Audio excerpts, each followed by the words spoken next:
आणि आता बोईंगबाबत नागरी उड्डाण मंत्रालयाच्या माजी सहसचिवांनी मोठा गौप्यस्फोट केला।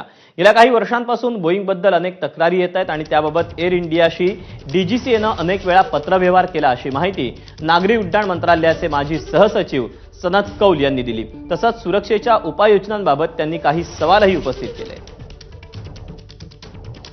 बोइंग कंपनी तो वैसे 100 साल पुरानी है, पर पिछले कुछ सालों में तो उसके खिलाफ कई चीज़ें निकली हैं। यूएस अमेरिकन गवर्नमेंट ने भी इंक्वायरी की है, पूरी कांग्रेस की उनके पार्लियामेंट की इंक्वायरी हुई है कि DGCA director general civil aviation वो रेगुलेटर होता है, मिनिस्ट्री उसके ऊपर है, पर वो है उसने एयर इंडिया को कई बार कहा था, चिट्ठी लिख के कई चीज़ें पॉइंट आउट की थी, सेफ्टी के बारे में मेनली कि आपका ये इंस्पेक्शन ठीक नहीं, ये नहीं है, वो नहीं है।